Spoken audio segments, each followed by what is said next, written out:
Ipinapakita din ng mga nagtitinda ang tatak ng NMIS sa mga karneng o permit na ibinibigay ng NMIS araw-araw para ipakita ligtas ang kanilang tinda.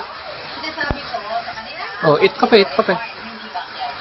Tapos siyempre sa akin kasi natuwala naman kami dun eh. Matagal na kami bumibili sa subay kami nito. Pero sabi ng National Federation of Hog Farmers Incorporated, ang makakaapekto sa kanila ay ang pagbabawal ng ibang probinsya sa pagpasok ng mga baboy. Gaya sa Negros Occidental na maglalabas ng resolusyong nagbabawal sa pagpasok ng karneng baboy nila Luzon sa loob ng 100 araw. One of these days, baka 1 or 2 days lang magbabaha sa kanila. Lalo na kung dito lang Negros kami sa Manila. Samantala, ipinagbawal na ng Bureau of Customs ang paglabas Hi, Mama Kalog.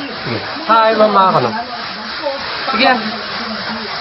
Oh, wow. At mga hotel para masiguro diretso sa landfill at hindi sa mga babuyan at mga tinangkap. Oh, wow. Ang kaning baboy